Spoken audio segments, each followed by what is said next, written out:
and welcome. You're watching Newsx and Newsx World. I'm Megha Sharma, and we are focusing on the Indian Prime Minister Narendra Modi's three-nation tour. He's currently in Australia. He will be arriving in Auckland tomorrow.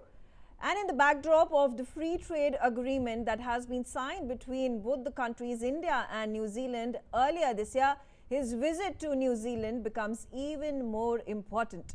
To discuss the India-New Zealand trade relations, I'm being joined by Mr. Todd McClay. He is the Trade and Investment Minister of New Zealand. Thank you very much, Minister, for joining us on the telecast. And of course, the most pertinent question, what is expected of Prime Minister Modi's visit to New Zealand tomorrow?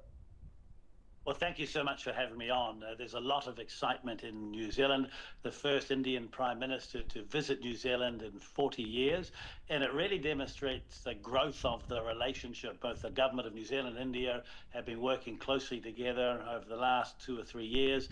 Our two Prime Ministers have formed a very strong friendship, as I have with my extremely good friend, Minister Piyush Goyal.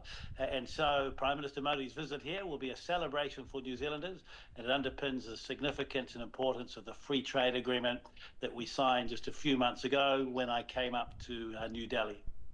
Right, absolutely. Now, you have made several visits to India. You have met your counterpart Piyush Goyal, the Commerce Minister of India, as well. As you said, what were the nitty-gritties of the trade agreement? Was it something, of course it was detailed, but what have been the salient points of this trade agreement? Well, you're right. I've now visited India 8 times over the last 2 years. I've had about 20 meetings with Piyush Goyal and other ministers in India and New Zealand and in other places around the world. The agreement that we have negotiated and now signed is of very high quality, and it is very good for both India and New Zealand.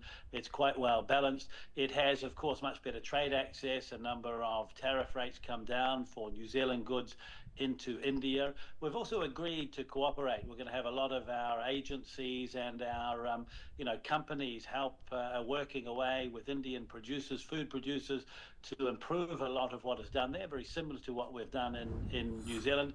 And at the same time, from day one, all tariff rates on Indian goods and services into New Zealand will go to zero. So unprecedented access for Indian producers into New Zealand.